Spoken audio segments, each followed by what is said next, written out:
Насир Усеини поседува воденица стара околу 500 години и како пета генерација во ТРЦ ја продолжува традицијата на мелење брашно со помош на силата на водата. Но воденицата некогаш престанува да работи, оти до неа не дотекува вода. Сомнежот е во изградените мали хидроелектрани. Тачно, тоа е тачно. Има застој некогаш ќе прекинува да и наполни цевките, зашто цевоите не им са по 1 метар ширина, мислим. И он кога ќе допре овде ќе застанува. Саат дур да и наполни тие цевоите, зашто он може зема да речемо 4 километра има од овде, од првата централа до горни. Тие кога ќе влагат у цев, река не може да стига. Тој реката ќе се помали, не ќе се помали. И воденицата престанува да работи. Престанува, да. Работа, саат, два, не знам колку има реката вода, да речеме. Во тетовското село ТРЦ има 3 мали хидроцентрали. Покрај со воденицата, Усеини тврди дека има проблеми со водата за пиење, па селаните полнеле вода од друго место или купувале во продавница. Тој гледа уништување на природата со изградбата и работата на малите хидроелектрани. Отвори пат, ние уништија природата. Букете, мислим планината, дрвата ни уништи цело. Се иде со джип, со кола, со трактор, со Мерцедес до Триводе. Имаме некое место се вика названо Триводе. Тамо завршија се со дрва, уништија све. Рибете ни ги поништи, може да речем 70-80% риба нема у река. Порано јас сум бил риболовац, сум хватил рибе по кило, по 900 грама, 700 грама. Сега нема рибе, таква не постои. Да. Друго, третото, патошно ни се отвори од хидроцентралите, ни уништи и ловот горе. Јарецот, козата, мислим козата исто, јарецот, еленот, црњете, дивечот ни уништи. Во близина на една од нив, каде имаше дополнителни градежни активности, го сретнавме Вахедин Реджепи, кој има имот спроти хидроцентралата. Тој смета дека старата инфраструктура и губењето на водата низ водоводната мрежа е причина за проблемот со водата за пиење. Сега ова е приватна работа. Мене жалим што општината не го земал сам да ги изгради како што е во другите европски земји, да биде најјака општина. Што да изгради сама?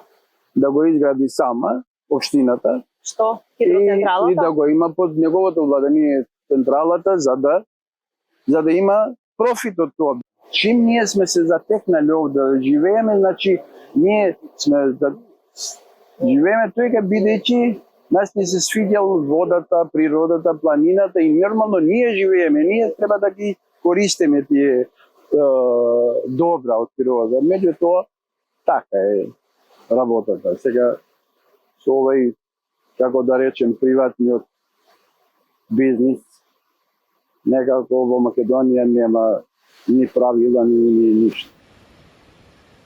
Во Македонија има вкупно 125 мали хидроелектрани, од кои 90 користат повластени тарифи. И периодот на кој се издаваат дозволите за работа вообичаено е околу 35 години. По тој период или доколку инвеститорот порано се откаже од лиценцата за работа, малата хидроелектрана останува во државна сопственост. Досега такво барање за откажување немало, но имало друго барање за излегување од повластениот статус поради енергетската криза и зголемените цени на слободниот пазар, кои станале повисоки од загарантираната цена договорена со државата. Повластениот производител смее да го раскине договорот пред истекот на рокот на важност и така го губи статусот на повластен производител и нема право повторно да се стекне со истиот.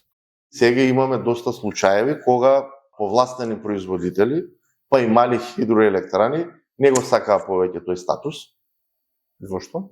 Затоа што кога се екстремно зголемија цените на пазарот на електрична енергија од 2021 го раскинаа договорот, имаат законско право и електричната енергија се ја продаваат на слободниот пазар.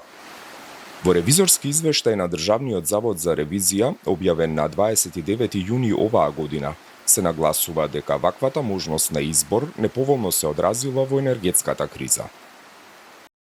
Со извршената ревизија утврдивме дека со почетокот на енергетската криза и зголемувањето на берзанските цени на електричната енергија, ова право го искористиле 36 повластени производители. Од нив 11 се мали хидроелектрани. Истакнуваме дека постои потреба од разгледување на можноста за промена или доуредување на законската регулатива со која се уредува правото на повластените производители кои користат повластена тарифа да ги раскинуваат безусловно договорите за откуп на електрична енергија, посебно во услови на енергетска криза, кога потребите на државата се најголеми. Искористената можност за раскинување на договорите неповолно се одразила за време на енергетската криза. Учеството на овие мали хидроелектрани во вкупното производство на електрична енергија во Македонија е околу 3%, со тенденција за опаѓање. Од една страна поради намалениот интерес за нови хидроелектрани, а од друга страна поради производството од други обновливи извори. Процентуалното учество во зависност од хидрологијата е некаде во вкупното производство на наша домашна електрична енергија е околу 3,5%. Во зависност од хидрологија, тоа значи некоја година може да отиде 4, ама ако имаме лоша хидрологија па да падне и под 3. Некаде во просек е околу 3,5%. Но сега со сериозната пенетрација на фотоволтаици, математички тој процент ќе паѓа. Нови иницијативи, искрено да ви кажам, се минимални, многу ретки и мислам дека ќе бидат и се поретки. А оваа година немавте, например, некакви барања за концесии? Имаше, мислам дека имаше само околу 2 барања за нови хидро и тоа не е во близина на национални паркови, не е во близина на заштитени подрачја и на тоа многу ќе внимаваме. Намалувањето на барањата е и поради успехот на чешката организација Bankwatch, која убеди меѓународните финансиски институции да се повлечат покрај од проектите Бошков мост и Луково поле и од финансирањето на мали хидроелектрани. Тие беа во фокусот на повеќе влади и инвеститорите се привлекуваа со така наречени feed-in тарифи или повластени тарифи под кои електричната енергија ќе биде откупена од производителите. Има два различни начини на поддршка или на субвенционирање. Едниот на англиски е познат како feed-in тарифи или фиксни тарифи, што значи дека на инвеститорите им се обезбедува загарантиран откуп на произведената електрична енергија по загарантирана цена, без разлика на пазарните случувања. И овој механизам се употребува кога се воведуваат нови технологии кои што се скапи и кои што треба да се поддржат. Малите хидроцентрали се уште во Македонија се финансираат, односно се субвенционираат преку овој метод на фиксни тарифи, иако не станува збор за нова технологија, таа е вообичаена веќе технологија, секаде применлива, производство за турбини има комерцијално и така натаму. Другиот начин е она што се вика премии. Тоа значи дека инвеститорите се поддржуваат на тој начин што откако ќе ги изградат своите постројки за производство на електрична енергија доколку од обновливи извори, доколку не успеат да ја продадат електричната енергија, да ја пласираат на пазарот на електрична енергија, таа им се откупува по некоја загарантирана минимална цена со цел да не бидат премногу финансиски изложени. North Macedonia is one of the only countries in the region which is still, at least in theory, offering feed-in tariffs to new small hydropower plants. And this is something which was a very important factor in the whole boom. But North Macedonia, although we actually launched a complaint to the Energy Community Secretariat on this topic several years ago. And it's really not clear to us why they are so resistant to change this model, because at the moment it's clearly offering preferential terms to small hydro compared to other sources. Among others, Kocho Angushev was one of the owners of several plants even while he was in the government, and therefore it was kind of obvious that the government would not come down too hard on the small hydro business that he himself was personally profiting from. There were, I think, others as well, but he was the main one with the largest number of plants, and we were able to document that he was receiving some significant income from the feed-in tariff system. Во септември 2019 5 европски и светски организации за заштита на природата објавуваат извештај Хидроенергија на Западен Балкан, кој плаќа, а кој профитира, во кој наведуваат дека околу 1/3 од малите хидроелектрани се сопственост на 3 субјекти, односно фирми на Кочо Андјушев, Христијан Мицковски и браќата Ѓоко и Зоран Стериоски, кои се сопственици на спортска обложувалница. Во извештајот се наведува дека бумот со малите хидроелектрани во земјата се врзува блиску со тогашниот заменик премиер за економски прашања Кочо Андјушев. Андјушев и неговиот кабинет се тесно вклучени во изготвувањето и подготовката на спроведувањето на законодавството во однос на искористувањето на обновливите извори на енергија и енергијата воопшто.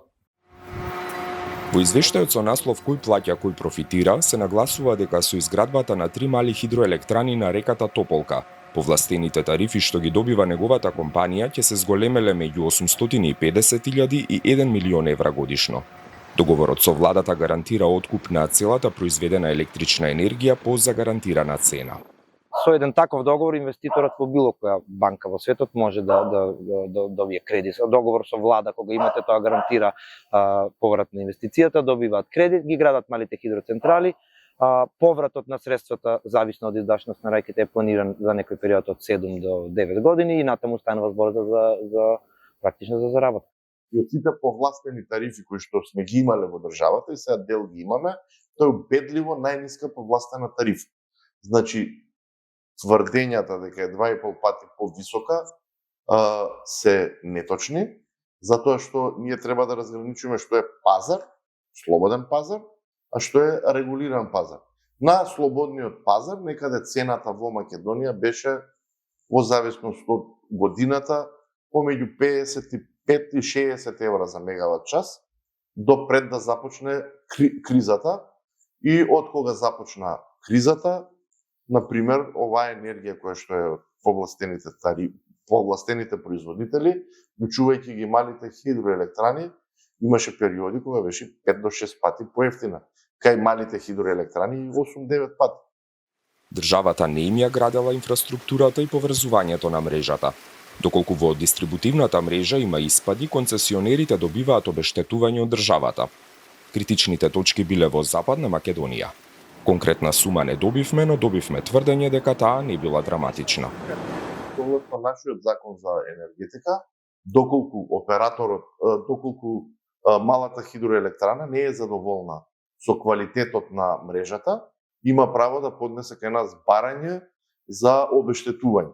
И такви барања веќе добиваме од повеќе мали хидроелектрани кога има чести испади во мрежата и поради тоа трпи загуби во своето работење. Тогаш ние определуваме колку и како треба да му се надомести, постои посебен правилник за обештетување на потрошувачи и производители и носиме одлука колку треба да му се надомести. Се разбира, нашата одлука е, ние сме како првостепен орган, вообичаено до сега кога сме носили одлуки, тие завршуваат понатака на суд. Една друга одлука да се градат мали хидроелектрани во национални паркови и заштитени подрачја предизвика друг спор поради прекршување на Бернската конвенција за зачувување на европскиот див свет и природните живеалишта. Таа е меѓународен договор на Советот на Европа, кој има за цел заштита на европските диви животни и растенија. Процесот пред Бернската конвенција, кој бил отворен пред 10 години по намерата да се градат хидроелектраните Луково поле и Бошков мост, е проширен со градењето мали хидроцентрали во национален парк. Препораките во годишните одлуки се повторуваат, што покажува дека нивна имплементација нема. Состаноците на Бернската конвенција се одвиваат во Советот на Европа и на нив присуствуваат представници од владините институции од сите земји подписнички и представници од невладините организации или други организации, кои поднеле предмет на разгледување. Владини представници презентираат што е направено во минатата година, а обраќање имаат и граѓанските организации, кои исто така се обврзани да испраќаат редовен извештај. По презентирањето на наодите, представниците на институциите гласаат дали случајот треба да остане отворен и какви препораки да се дадат. Граѓанските организации не учествуваат во гласањето. Северна Македонија треба да ја спроведе одлуката на постојаниот комитет и секако препораките 184 од 2015 и 211 од 2021. Меѓународните конвенции, како нашата, не можат да ги принудат земјите да сторат нешто. Процесот може да трае многу години и ние се обидуваме да ја поттикнеме соработката меѓу владините чинители и засегнатите страни на граѓанското општество, за да се обидеме да постигнеме компромис и резултати. Всушност, познато е дека Бернската конвенција многу помогна во конкретниот случај и дека ситуацијата во Маврово би била многу полоша без препораките и меѓународниот притисок. Препораките се подолга листа со барања, меѓу кои стои да се суспендираат одобрените концесии и да се спроведе забрана за мали, средни и големи хидроелектрани во национални паркови, заштитени подрачја и места на светско наследство. Од владата се бара и спроведување на новите меѓународни стандарди за забрана на хидроцентрали во локалитети од светско наследство, како што се буковите шуми во Маврово, и да се обезбеди соодветна имплементација на ЕУ директивата за води во врска со еколошкиот проток и да се спречи прекумерно повлекување на водата. На Запад и во Европската Унија терминологијата е еколошки проток, додека во Македонија биолошки минимум за количеството вода во реките оставено во делот во кој е пренасочена водата кон турбините на малата хидроцентрала. Прашавме што е разликата. Биолошки минимум не е поврзано никако со животот на реката. Податоците велат мерењата во различни сезони од годината велат дека реката просечно има не знам карикирани бројки 200 литри во секунда проток, тоа значи дека 10% од тоа значи 20 литри во секунда мора секогаш да биде оставено низ речното корито. Еколошкиот проток од друга страна значи кое е минималното количество на вода неопходно за функционирање на екосистемот. Ако минималното количество е 100 литри во секунда, тоа значи не е 10%, туку е веќе во нашиот случај 50% од тоа што треба да биде оставено. Инаку никој не го мери ова, одговор на тоа прашање. Во постоечкиот закон за води е пропишано дека ќе има подзаконски акт кој што ќе ја дефинира методологијата за мерење и референтна метода за мерење. Тој подзаконски акт никогаш не е донесен. Во новиот предлог закон за води повторно постои таа иста празнина. Експертите од Бернската конвенција доаѓале во Маврово за да ги анализираат терените каде што се изградени две мали хидроелектрани и за да контролираат дали нешто друго на подрачјето се гради. Комуницирале ли со вас овие експерти? Да. Што бараат од вас како да ги видат последиците кои што ги предизвикува изградбата или постоењето на вакви мали хидроелектрани. Значи непридржувањето на биолошкиот минимум во онаа делница од кај што е од водозафатот до производствениот капацитет е сериозен проблем на кој што не се обрнува внимание од производителот. Дека барањето на Бернската конвенција во однос на еколошкиот проток е основано, можевме да видиме на терен кај хидроелектраната во Тресонче.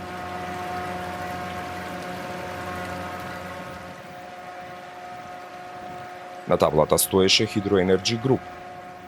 Овие снимки покажуваат дека речното корито е скоро суво од производството на оваа зелена енергија. На овие снимки, направени подолу од централата, некоја минута потоа се гледа на дојдена вода. На овие снимки тоа е уште повидливо. Тие покажуваат колкава количина вода се зема од реката за производство на струја. Согласно закон се формираат комисии за надзор. И тие комисии за надзор од двете министерства, од Министерството за економија, од Министерството за животна средина, и преку овие комисии треба постојано со работа да се контролира работата на малите хидроелектрани, значи тоа се теренски посети.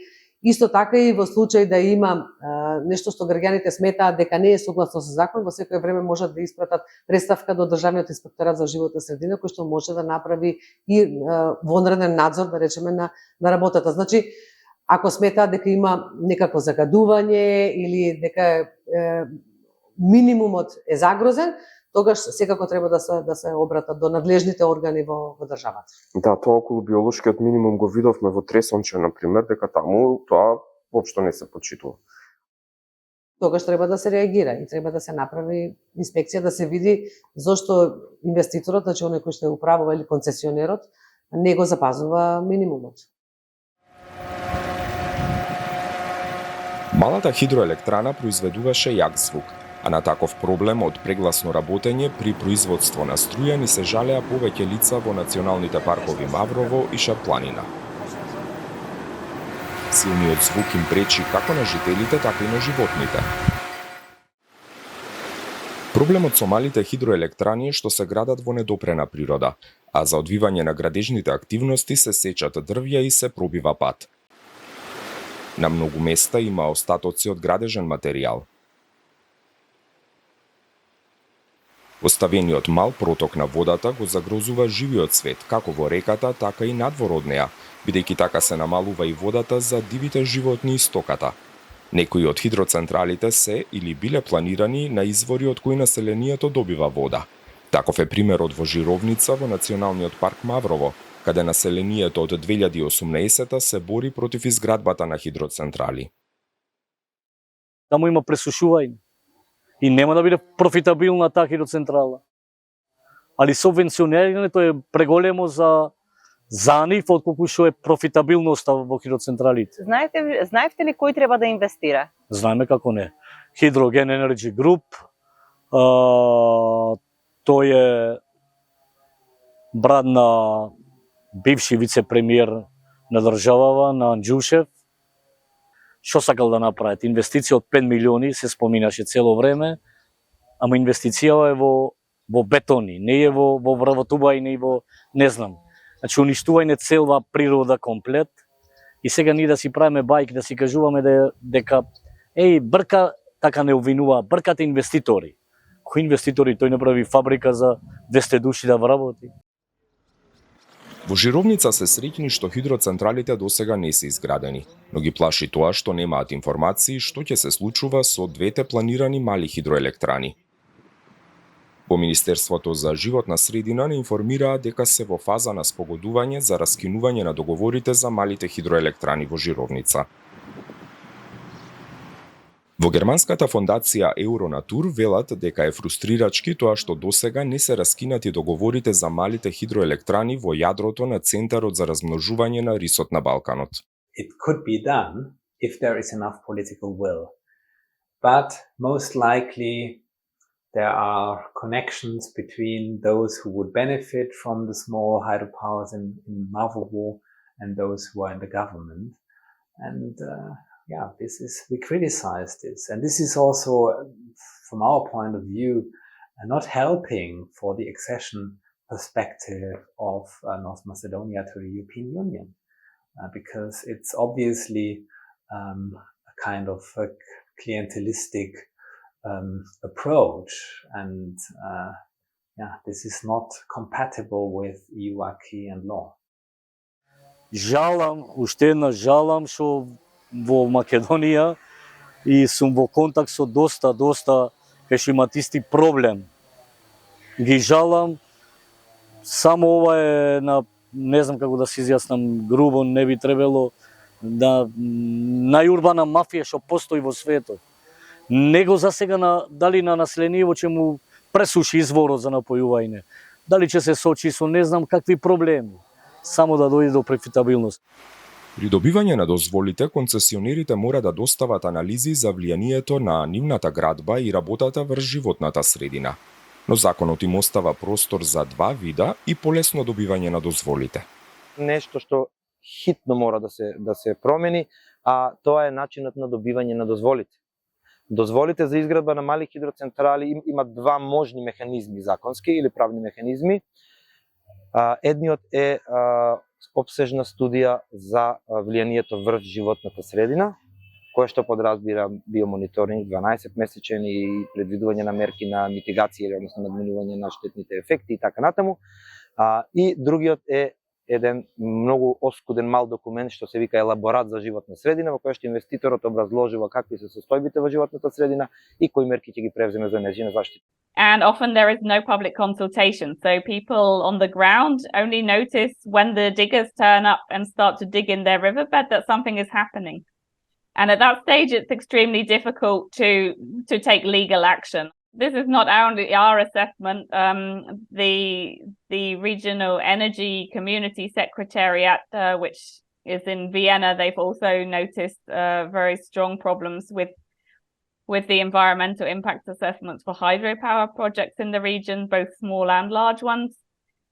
And also the European Commission has often noticed this topic in its enlargement reports as well. So this is not just a question of environmentalists, this is also a lack of compliance with the EU standards as well. Viele dieser Wasserkraftprojekte, vor allen Dingen der großen, basieren auf Erhebungen, die sind 50, 60 Jahre alt.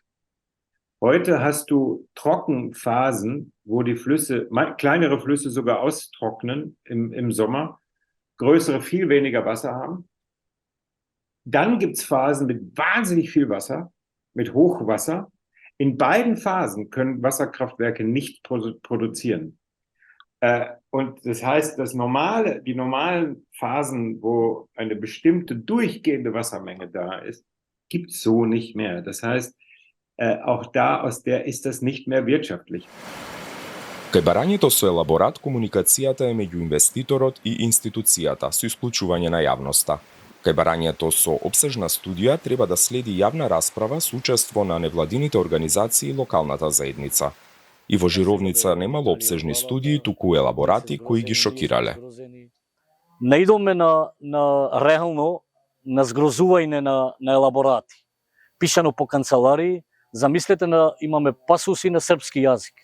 Значи, дефинитивно препишани, кај што се изградени во Србија, во соседна Србија, изградени хидроцентрали од тамо напишани елаборати, ниту на терен излезени, ниту меравање има на вода, издашност, биодиверзитет, нарушување, не знам што. Сите мали хидроцентрали во нашата земја се изградени преку елаборат. Останува прашањето како 1/3 од нив се изградени во заштитени подрачја и национални паркови, а никој не чувствувал обврска дека треба од инвеститорот да побара обсежна студија за влијанието врз животната средина. И тоа е навистина голем проблем. Државата и енергетскиот систем нема толку голема добивка од производството, специфично од мали хидроелектрани. Една економска пресметка покажува дека ние годишно субвенционираме помеѓу 16 и 17 милиони евра за малите хидроелектрани, кои што произведуваат помалку од 4%. Доколку тој истиот буџет на годишно ниво се инвестира во енергетска ефикасност, заштедата ќе биде токму толкава колку што овие произведуваат.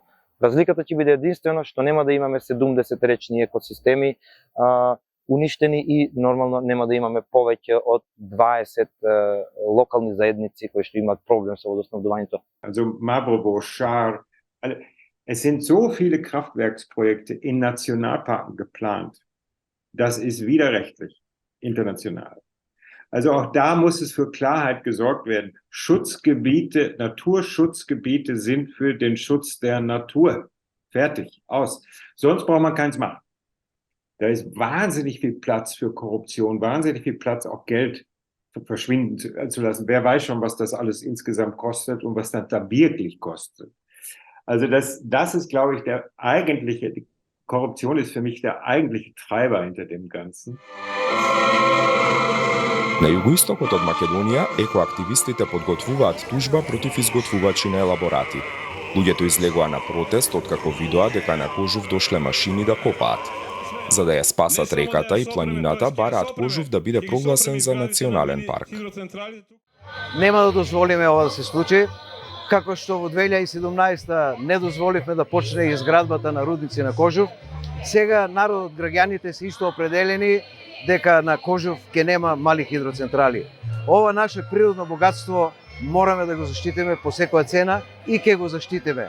Тогаш бевме определени и сега сме определени. За жал, работите ќе заврши една катастрофа што во закана, во најава на Кожув се случува друга. Тука под нас, од Смрдлива вода до Конско, веќе имаме една мала хидроцентрала и знаеме се што направија. Целата река ја однесува, направија лошо и Затоа викам, не треба да дозволиме да се правят хидроцентрали и Кожув да се остана таков како што го знаат сите планинари. Ова е квази зелена енергија. Значи, ние не сме против, ние сме луѓе кои се бориме за човековата. Ние сме за зелена енергија, обновлива енергија. Тоа се фотоволтаици, ветровни паркови, хидроцентрали кај што не загрозуваат подрачја со висок биодиверзитет. Значи, ние го сакаме тоа. Но овие мали хидроцентрали, мислам, тоа е една пародија со која што поединци го искористија европските директиви и сакајќи да стекнат исклучиво лични профити и интереси, го спротна овој проект на мали хидроцентрали. 100 мали хидроцентрали на најдобрите и најквалитетните реки во Македонија. Знаете што значи? Тоа се преку 400 километра изградени цевоводи. Тоа се преку 600 километра изградени далноводи подземни. Уништени илјадници хектари шума неповратно за века и веков. Од граѓани, партија, но и под опрен глас, антикорупцијската комисија веќе работела и затворила 6 случаи. 3 за Кочо Анѓушев, 1 за Христијан Мицковски, 1 за планирана мала хидроелектрана на реката Вардар и 1 за хидроцентрала во Неготино. Наводите во пријавите не успеале да ги потврдат. Во однос на Мицковски било утврдено дека кога се одлучувало за концесијата, тој не бил на функција, па сомнежите за влијание не можеле да бидат поинаку третирани. Концесијата за користење на вода за изградба на вакви мали хидроцентрали на реката Брегалница и Клепалска река донесен е 7 август 2014 година, а тој прв пат станува советник на тогашниот премиер 15.4.2015 година. Значи, може би имало влијание, видите, има блиски лица во иста политичка партија, но во овој случај ние согласно законот не можеме да го третираме така. Во однос на Кочо Анѓушев, дополнителен поднесок кон записникот од владината седница овозможил наводите во пријавата да не се потврдат. Се работело за гласање на владина седница за продолжување на рокот на градба. На почетокот на записникот на седницата на влада, каде бил продолжен тој рок, се наведува дека е присутен и подоле не можете да го најдете, него тоа ќе го најдете со посебна изјава приложена кон записникот дека изема. Сега, дали ова иземање значи потполна објективност? Никаде не е уредено. Значи, тоа не може да се потврди ако нема конкретен и директен укажувач, бидејќи формалноста кога е испочитувана не значи и потполна објективност, но при анализа на целиот случај се потврдени многу други пропусти и неправилности. Какви? Бидејќи случајот, односно предметот оформен за суди на интереси се однесуваше на група хидроцентрали на реката Жировница, бидејќи тамо ги имаше добиено концесија за користење на водата токму фирмата на Анѓушев преку Фероинвест и Хидроген Груп. Проблемот се однесуваше на заштитеното подрачје, каде никој не го имал предвид законот за заштита на природата и законот за водите, бидејќи такви проекти во заштитените подрачја се забранети, а тоа беше уредено со препораката 184 од Бернската конвенција и препораките на Советот на Европа. И овие слабости, значи, навистина ја нарушуваат доброто управување и владење на правото. Бидејќи и да се другите чекори се во ред, пак проектот е спротивно на некој закон што не смело да се случи. Покрај тој случај и уште еден за неправилности при доделување на градежно земјиште, во однос на Анѓушев бил отворен и случај Падалишка река. Антикорупцијската комисија посредувала и случајот се завршил спогодбено. Реката по градењето на малата хидроцентрала направила поплава во 2019 година, пошто пат во селото бил оштетен. Беше пореметено целата река. Сите камења кои требало да се отстранат се фрлени во реката.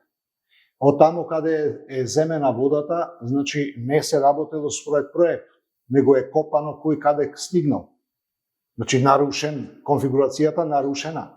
И значи целата конфигурација што е нарушена треба да се врати и да се обележи каде што е земена водата, да се знае што е како подземна инфраструктура.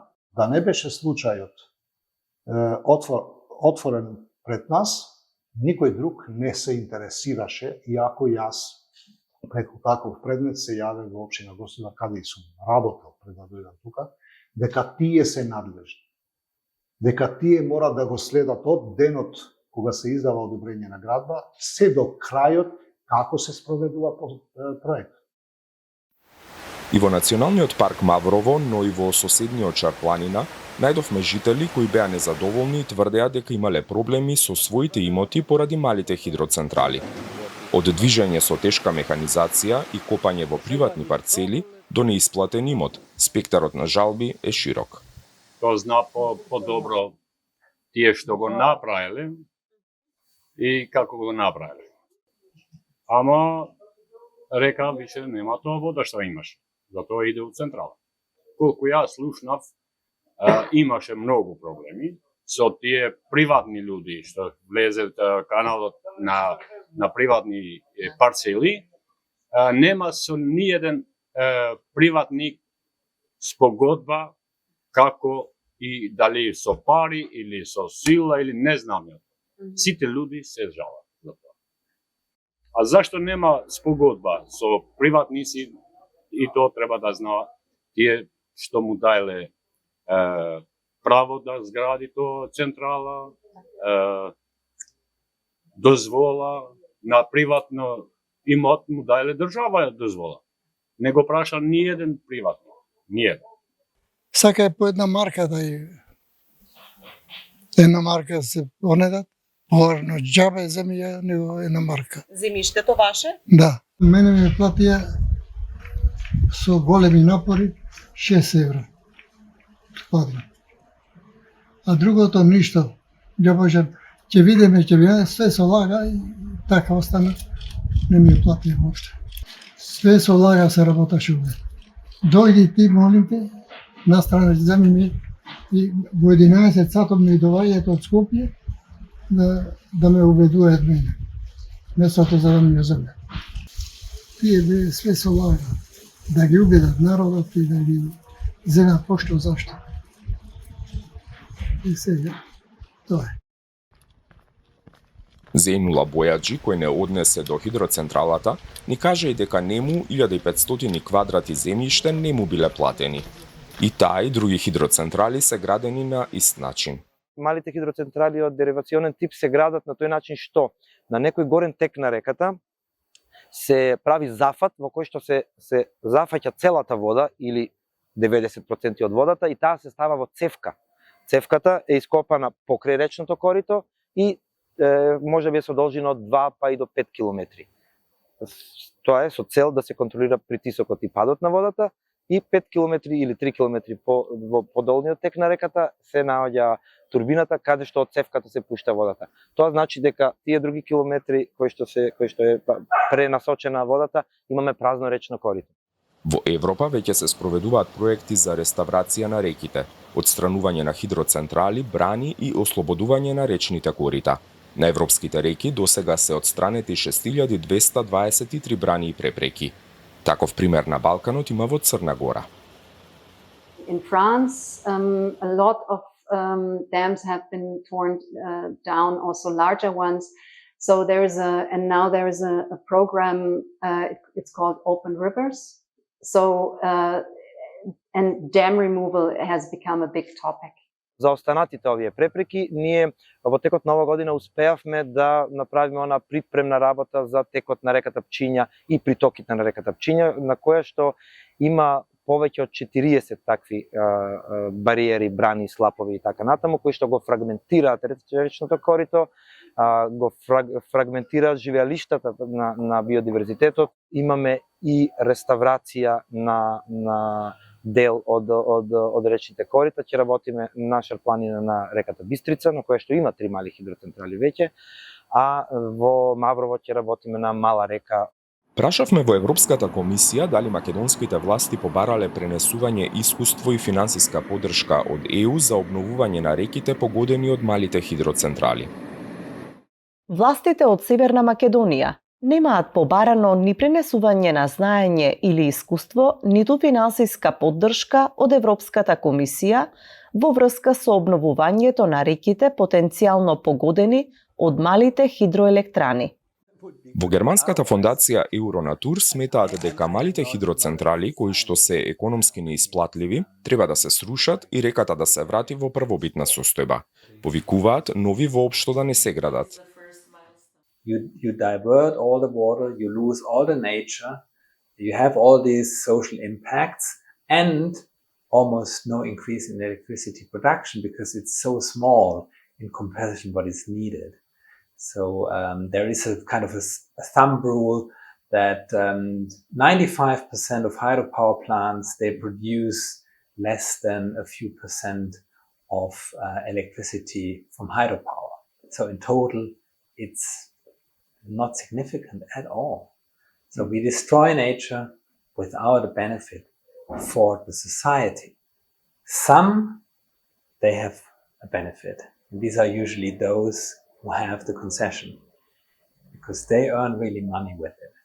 Also generell, die Flüsse am Balkan sind von herausragender Qualität. Also die Lebendigkeit, die Natürlichkeit gibt es nirgendwo in Europa in einem derartigen Zustand. Deshalb sagen wir das blaue Herz oder the blue heart of Europe.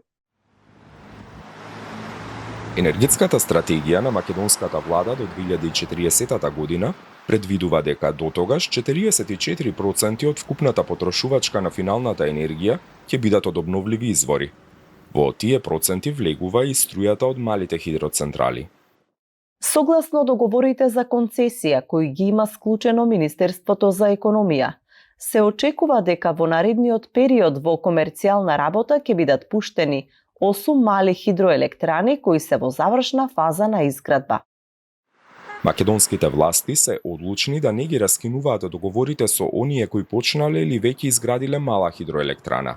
Спогодбено ќе се раскинуваат договорите со тие кои не започнале со градба.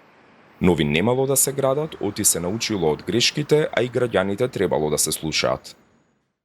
Веќе се размислува и се размислува во таа насока дека не треба да се градат веќе нови мали хидроелектрани. Јас можам да кажам кое е моето мислење и мислењето на партијата која што застапувам. Се повеќе се размислува дека не треба да се оди со малите хидроелектрани. А со време увидено е дека најверојатно потенцијалот на реките, односно на телата, на водните тела кои што обезбедуваат да може да работат малите хидро, немаат немаат максимален капацитет, да речеме. Значи не можат да обезбедат доволно количество на вода и учиме на грешките. Но гласот на државните ревизори не бил чуен во повеќе институции, кои не знаеа за наводите во извештај објавен пред помалку од 2 години. Во него се забележуваше дека имало периоди на користење вода без дозвола за водно право, дека дел од малите хидроцентрали не уплатиле 22,8 милиони денари во државниот буџет, како и дека трошоците за енергија од повластените производители во една деценија изнесувале 91 милион евра. Повеќе од 1 месец чекавме на одговори од владата, кои не ги добивме. Во различни институции ни тврдеа дека без дозвола за водно право не се давале лиценци. Значи, да не ги сатанизираме малите хидроелектрани, да не правиме проблеми, едноставно, за да се изгради мала хидроелектрана, треба да се исполнат сите предуслови за заштита на животната средина. И тоа мора да се направи. Вие сега, ако анализирате, значи, ние не би можеле никогаш по овие стандарди да ја направиме хидроелектраната во Маврово. Има проблем со уплаќањето на доместок за води, тоа нема зошто нема да го криеме, се обидуваме да направиме механизми како да го следиме секој издадено решение за уплата на надоместок, дали е соодветно реализирано, односно дали се уплатени надоместоците, дека има недостатоци, има. Дел од малите хидроцентрали се изградени на водоводна мрежа. Таков е случајот во Националниот парк Маврово, каде 2 такви се изградени на водоводот. Во паркот се изградени вкупно 4 мали хидроцентрали, а планирани биле 16. Не само поради нив, туку и поради неконтролираното градење, постои страф од немање доволно вода за пиење. Според мене, општо не се води сметка со енормната градба во последниве години. Тоа можам да го кажам вака како период од короната и пост короната. Маврово доби толкава димензија во делот на градбата, што стварно и самија се запрашувам дали во иднина ќе имаме доволно вода за пиење. Или ќе мора да се користат дополнителни водозафати. Ако издашноста на изворите соодветствува, ќе имаме нови водозафати. Ако не знам што ќе правиме. Веројатно ќе мора да ги користиме, ќе мора да ја користиме акумулација. Во соседниот национален парк Шарпланина во селото Теарце, Насер Усеини се надева дека водата за неговата воденица, реновирана со пари од Европската Унија, ќе има и натаму за и традицијата и животот да продолжат.